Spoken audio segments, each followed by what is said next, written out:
Hello everyone, welcome back. Study ম্যাথমেটিক্সের প্রত্যেকে স্বাগত জানিয়ে ক্লাস 10 থেকে আমরা যে সিরিজটা শুরু করেছি সেটা হচ্ছে উপপাদ্য। দেখো, তোমাদের চ্যাপ্টারের নাম কি? বৃত্ত সম্পর্কিত উপপাদ্য বা থিওরামস রিলেটেড টু সার্কেল। আমরা অলরেডি 4 ভিডিও করে নিয়েছি, আজকে 5 নাম্বার ভিডিও করব, পার্ট 5, পেজ নাম্বার 57 থেকে। দেখো কি বলেছে। এবার তাপস বোর্ডে 3টি সমরেখ বিন্দু এ বি সি আঁকলো। ওকে, দেখো এ বি সি সমরেখ মানে একটা সরলরেখার উপর দিয়ে 3টা বিন্দু যাবে, সেটাকেই বলে সমরেখ বিন্দু, মনে রাখবে। 14 নম্বর পয়েন্টটা দেখো কি বলেছে। বলছে এ বি ও সি 3টি সমরেখ বিন্দুগামী কোনো বৃত্ত আঁকতে পারবো কিনা নিজে এঁকে দেখি। 3টি সমরেখ বিন্দু এ বি সি নিলাম। A B C, A B এর বলছে এ বি এর সমদ্বিখণ্ডক পিকিউ। সমদ্বিখণ্ডক কী করে বের করে সেটা তোমার সম্পাদ্যতে আমি দেখিয়েছি। ওকে, টোটাল থেকে একটুখানি কম নিয়ে উপরে কাটবো, নিচে কাটবো, এটা কাটবো। ওকে, যেহেতু এটা সম্পাদ্য নয় তাহলে তোমরা নিজেই এটা হিসেব করে কাটতে পারবে। ওকে, দুদিকে কাটা বসে বিসি বিসি এর আমরা অর্ধেক অর্ধেক নেব। ওকে, অর্ধ মানে লম্ব সমদ্বিখণ্ডক, যেটা হচ্ছে নাম দেব আর এস। যে লম্ব সমদ্বিখণ্ডকটা আসবে তার নাম হচ্ছে আর এস, আর এটা আসবে পিকিউ। যেহেতু এ বি ও বিসি একই সরলরেখাংশের অংশ, ওকে, এ বি আর বিসিটিকে একটা সরলরেখাংশে দুবার কেটেছি, দু টুকরো করেছি, তাই আমরা বলতে পারবো যে পি কিউ, এই পি কিউ এটা কি সাইন? এটাকে বলে সমান্তরাল সাইন। ওকে, সেটা হচ্ছে আর এস। তাহলে মনে রাখবে এই যে সাইনটা, এটাকে বলা হয় সমান্তরাল, মানে এটা আর এটাকে সমান্তরাল। তাহলে পি কিউ ও আর এস এর কোনো ছেদবিন্দু পাওয়া যাবে না। পি কিউ ও আর এস এর কোনো ছেদবিন্দু মানে এরা দুজনে কখনো মিলিত হচ্ছে না, যেহেতু সমান্তরাল, সমান্তরালে কখনো মিলিত হয় না।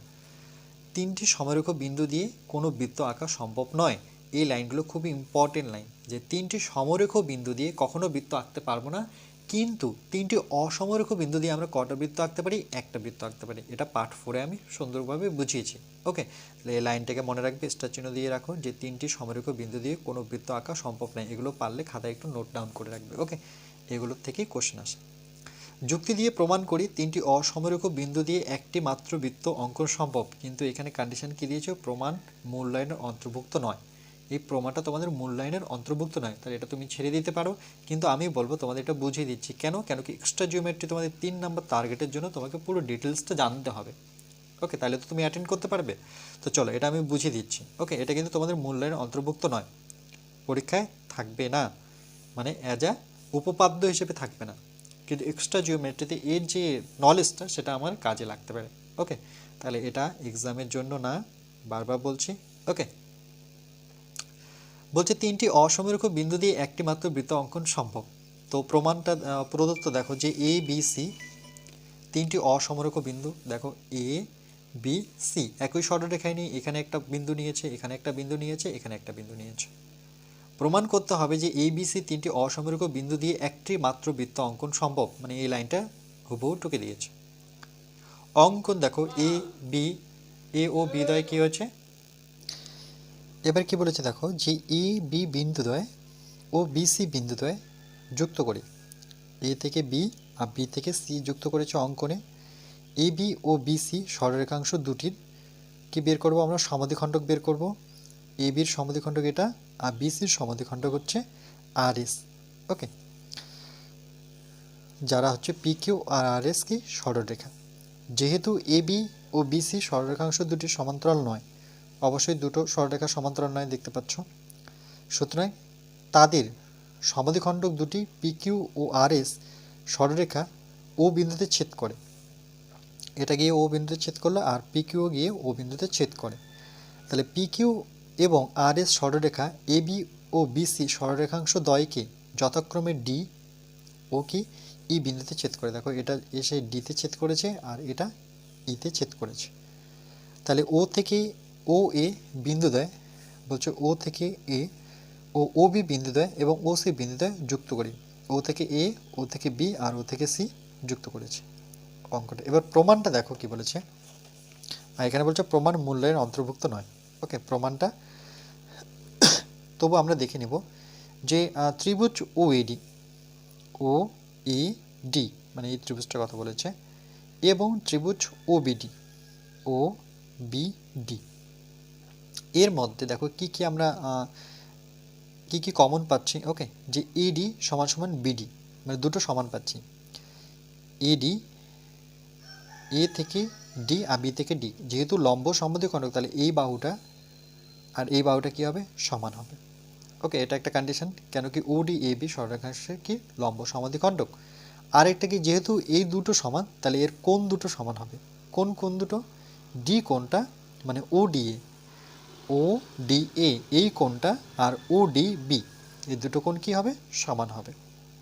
ওকে, প্রত্যেকটি কোণ কি সমকোণ, মানে যেহেতু লম্ব সমদ্বিখণ্ডক তাহলে এখানে যে অ্যাঙ্গেলগুলো এসেছে সেটা কত ডিগ্রি অ্যাঙ্গেলে থাকবে, 90 ডিগ্রি। সমকোণ মানে 90 ডিগ্রি। তাহলে ওডি হচ্ছে আমার সাধারণ বাহু, দেখো ওডিটা হচ্ছে সাধারণ বাহু। তাহলে আমরা লিখতে পারি ও এ, ও এডি, ও এডি, আর একটা ত্রিভুজ কী হবে, ও বিডি। ওকে, সর্বসম, এটা সর্বসম সাইন ইকুয়াল দিয়ে একটু আমরা ঢেউ খেলানো সাইন দেবো। তাহলে কোন শর্তে এটা, সাইড অ্যাঙ্গেল সাইড, মানে দুটো সাইড সমান, এই দুটো সাইড সমান আর কি একটা অ্যাঙ্গেল সমান। এ ফর অ্যাঙ্গেল মানে কোন, সাইড ফর দুটো বাহু। ওকে, তাহলে সুতরাং ও এ আর ও বি সর্বসম ত্রিভুজের অনুরূপ অংশ। তাহলে দেখো ও এ আর ও বি সর্বসম ত্রিভুজের কি অনুরূপ অংশ। অনুরূপভাবে আমরা এই পরের ত্রিভুজটা দেখো ও বি, ও বি ই, আর একটা কী হবে ও সি, সেই দুটো কী হবে, যেহেতু অনুরূপভাবে আর এগুলো আমি দেখাবো না, ডাইরেক্ট সর্বসম লিখবো। তাহলে ও বি সমান ও সি হবে, ও বি সমান ও সি হবে। ওকে, তাহলে আমরা কি পাচ্ছি দেখো ও বি সমান ও সি, আর এখানে পেয়েছি কোথায় ও এ সমান ও বি। তাহলে আমরা লিখতে পারি ও এ, ও বি তো এখানেও আছে, তাহলে ও এ, ও বি, আর একটা কি পাবো ও সি। এরপরে দেখো যে ও বিন্দুকে কেন্দ্র করে, এখানে যে ও বিন্দুটা ছিল সেটাকে কেন্দ্র করে, ও বিন্দুকে কেন্দ্র করে ও এ দৈর্ঘ্যের ব্যাসার্ধ নিয়ে বৃত্ত অঙ্কন করলে বৃত্তটি এ বি সি বিন্দুগামী। এখানে যদি আমরা বৃত্ত আঁকি তাহলে এ কে টাচ করবে, বি কে টাচ করবে, আর কি করবে, সি কে টাচ করে যাবে। ওকে, অনেকটা পরিবৃত্তর মতো, যেহেতু ত্রিভুজ দেখতে পাচ্ছি তাহলে অনেকটা পরিবৃত্তর মতো। তো সুতরাং তিনটি অসমরেখ বিন্দু দিয়ে একটি বৃত্ত অঙ্কন সম্ভব। এখানে বলছে সম্ভব কিনা, তাহলে অবশ্যই কি সম্ভব। তাহলে এই লাইনগুলো তো আমি বলেছি মনে রাখতে, যে তিনটি অসমরেখ বিন্দু দিয়ে একটি বৃত্ত সম্ভব আর তিনটি সমরেখ বিন্দু দিয়ে বৃত্ত আঁকা সম্ভব নয়। এই দুটো লাইন খুবই ইম্পর্টেন্ট, খুবই ইম্পর্টেন্ট। ওকে, এবিসি বিন্দু তিনটি নির্দিষ্ট, এবিসি বিন্দু তিনটি কি নির্দিষ্ট, অতএব এবি এবং বিসি সরলরেখাংশ দুটি কি হবে, নির্দিষ্ট। সুতরাং এবি আর বিসি সরলরেখাংশ দুটি লম্ব সমদ্বিখণ্ডক যথাক্রমে, এটা তো আমরা দেখলামই। আর পি কিউ আর আর এর সরলরেখাংশ দুটি নির্দিষ্ট, তাদের ছেদবিন্দু আমরা দেখলাম ও। যেহেতু ও আর এই বিন্দুদ্বয় নির্দিষ্ট তাহলে ও এ সরলরেখাংশ দৈর্ঘ্য কি সমান, দৈর্ঘ্য কি নির্দিষ্ট, অতএব নির্দিষ্ট বিন্দু ও কেন্দ্র করে, কি বলেছে, ও কে কেন্দ্র করে নির্দিষ্ট দৈর্ঘ্যের ব্যাসার্ধ নিয়ে একটি মাত্র বৃত্ত অঙ্কন সম্ভব। এখানে কিছু লিখেছে যে তিনটি অসমরেখ বিন্দু দিয়ে এটা সম্ভব। আমার এই পর্যন্ত, আবার এটা একটু জেনে নিলাম। ওকে, এবার দেখো পয়েন্ট 15 নম্বর পয়েন্টটা যদি দেখি, 15 নম্বর পয়েন্টটা দেখো কি বলেছে, যে আমার বোন তার হাতের বৃত্তাকার বালার সাহায্যে, ওকে, একটি বৃত্ত অঙ্কন করেছে। বালা বলতে অ্যাকচুয়ালি হাতের চুড়িকে বোঝানো হয়। আমি এই বৃত্তের কেন্দ্র নির্ণয় করি। তাহলে বৃত্তের উপর যে কোনো তিনটি বিন্দু, যে কোনো তিনটি বিন্দু নিয়েছে, দেখো এ বি সি নিলাম। এবার এ বি বি সি সরলরেখাংশের লম্ব সমদ্বিখণ্ডকের ছেদ বিন্দু নির্ণয় করে বৃত্তের কেন্দ্র নির্ণয় করি। তাহলে কি বলেছে, প্রথমে তিনটা পয়েন্ট নিলাম, এবার বলছে এ বি, এবার এ বি আর বিসি সরলরেখাংশের লম্ব সমদ্বিখণ্ডকের ছেদবিন্দু নির্ণয় করে, এর যে ছেদবিন্দু সেটা নির্ণয় করে বৃত্তের কেন্দ্র নির্ণয় করতে হবে। ওকে, এটা নিজে করে বলেছে। আচ্ছা, এটা যদিও প্রয়োজন নেই তবু আমি বলে দিচ্ছি এখানে, আর ছবি আঁকছি না। যে এ বি এর সমদ্বিখণ্ডক দেখো, এ বি সরলরেখাংশের সমদ্বিখণ্ডক কী করে আঁকে, যে আমরা একটু এইভাবে নিয়ে এইভাবে একটা সমদ্বিখণ্ড আঁকবো, এভাবেও আঁকতে পারো, নতুবা তোমরা কী করবে, এখানে কম্পাস বসাবে, কম্পাসের কাঁটা দেখবে যে দুই দিকে যখনই সমান হচ্ছে তখন এখানে একটা পয়েন্ট করবে, পয়েন্ট করে ওকে এভাবে টেনে নিতে পারো। ওকে, দেখো এখানে কোথায় যুক্ত হয়েছে, কেন্দ্রে, দুজনে মিলিত হচ্ছে কেন্দ্রে। ওকে, বা তোমরা যেভাবে শিখেছো সম্পাদ্য যদি লম্ব সমদ্বিখণ্ডক কী করে বের করতে, একটুখানি বেশি নিয়ে কাটবে, এটার বেশি নিয়ে কাটবে, দেখবে এইভাবে একটা আসবে, এর অর্ধেকের একটু বেশি নিয়ে কাটবে, দেখবে এইভাবে দুজনে একটা জায়গায় ছেদ করবে। সেটা কোথায় ছেদ করবে, কেন্দ্রে। চলো নেক্সট পেজ। এবার পরের পেজটা দেখো, পেজ নাম্বার 58, 16 নম্বর পয়েন্ট। বলছে যদি কোনো বৃত্তের একটি বৃত্তচাপ আঁকা থাকে তবে কিভাবে বৃত্তটি অঙ্কন করতে পারবো দেখি। ইন্টারেস্টিং। বলছে পি কিউ, দেখো পি কিউ একটি কি বৃত্তচাপ, এটা বৃত্তচাপের সাইন। বৃত্তচাপের উপর একটি বিন্দু আর নিলাম, বলছে এই বৃত্তচাপের একটি বিন্দু কি নেব, আর নিলাম। এবার আগের মতো পি আর ও কিউ বিন্দুগামী বৃত্তের কেন্দ্র করে বিন্দুগামী বৃত্তের কেন্দ্র নির্ণয় করে বৃত্তটি অঙ্কন করি। তাহলে কি করব আমরা, যে এর সমাধিখণ্ডক বের করবে, এটুকের সমাধিখণ্ডক বের করবে, এভাবে টানবো, এটার সমাধিখণ্ডক বের করব, এভাবে টানবো, ঠিক এখানে পেন্সিল বসাবো, পেন্সিল বসে আমরা কি করব, এটাকে ঘুরিয়ে দেবো। তাহলে এটা কি হয়ে গেল, একটা আমার বৃত্ত। বলছে দেখছি তিনটি অসংখ্য বিন্দু দিয়ে একটি কেবলমাত্র একটি বৃত্ত অঙ্কন সম্ভব। এটা অনেকবার বলেছি আমরা, কিন্তু 3 এর বেশি বিন্দু দিয়ে কি বৃত্ত অঙ্কন সম্ভব? 3 এর বেশি বিন্দু দিয়ে যাচ্ছে এমন বৃত্ত আঁকা সম্ভব নাও হতে পারে। কি বলেছে দেখো, যে 3 এর বেশি বিন্দু, দেখো আরেকবার পড়ি, যে 3 এর বেশি বিন্দু দিয়ে যাচ্ছে এমন বৃত্ত আঁকা সম্ভব নাও হতে পারে। যদি সম্ভব হয় তবে বিন্দুগুলিকে সমবৃত্তস্থ বলা হয়। ওকে, 3 এর বেশি বিন্দু দিয়ে যাচ্ছে এমন বৃত্ত আঁকা সম্ভব নাও হতে পারে। যদি সম্ভব হয় তবে বিন্দুগুলিকে আমরা কি বলবো, সমবৃত্তস্থ বা কোন সাইক্লিক। ওকে, কোন সাইক্লিক বলবো।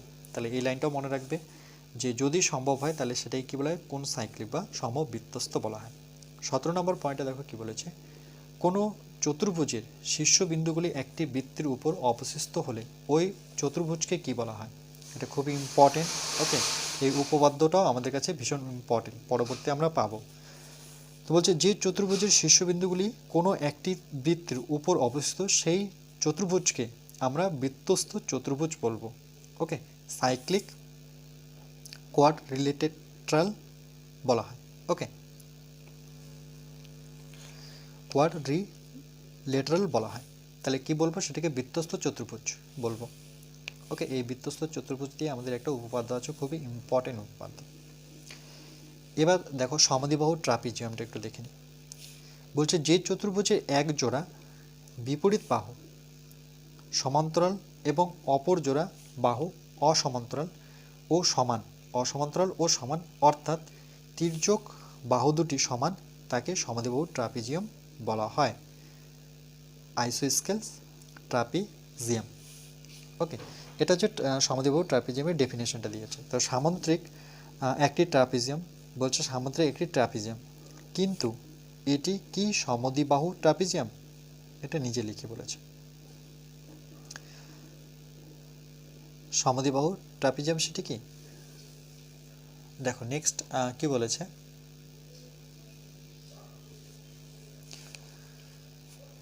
প্রয়োগ 2টা দেখো। এরপরে দেখো কি বলেছে, প্রয়োগ 2টা যদি আমরা দেখি, বলছে আমি যুক্তি দিয়ে প্রমাণ করি যে একটি সমদ্বিবাহু ট্রাপিজিয়ামের শীর্ষবিন্দুগুলি সমবৃত্তস্থ। ওকে, জাস্ট বলেছি তোমাদের এগুলো তারাই জানবে যারা এক্সট্রা জিওমেট্রিটা অ্যাটেন্ড করবে এক্সামে, তারাই এগুলো দেখবে। ওকে, এই ভিডিওগুলো আমি এখনও উপপাদ্যই আসেনি, মেন উপপাদ্য যেটা যখন আসবে আমি কমন বলে দেবো। ওকে, তাহলে কি বলছে, একটি সমদ্বিবাহু ট্রাপিজিয়ামের শীর্ষবিন্দুগুলিকে সমবৃত্তস্থ। তাহলে দেখো একটু, যে ABCD একটি সমদ্বিবাহু ট্রাপিজিয়াম। তাহলে এই যে দেখো ছবিটা, ABCD একটি কি সমদ্বিবাহু ট্রাপিজিয়াম, মানে এই কোশ্চেনটার রেজাল্ট আমি পেয়ে যাব। ওকে, নিজে করে যেটা বলেছে। তাহলে AB এখানে সমান্তরাল কি হবে বলো, যে AB সমান্তরাল আমার কি হবে, DC, এই বাহুটা সমান্তরাল হবে। আবার ED সমান কি হবে, BC, মানে AD আর সমান কি হবে, BC। দেখো একটু যদি আমি তোমাদের ছবিটা এঁকে দেখাই, যে একটি সমদ্বিবাহু ট্রাপিজিয়াম কীরকম হবে, এই দুটো বাহু দেখো সমান্তরাল কিন্তু সমান নয়, কিন্তু এই দুটো বাহু কি হবে, সমান হবে। ওকে, এই বাহুটা সমান, কিন্তু এই বাহুটা সমান নয় কিন্তু সমান্তরাল। ওকে, সেটাই বলেছে। তার জন্য বলেছে যে AD আর BC দুটো সমান।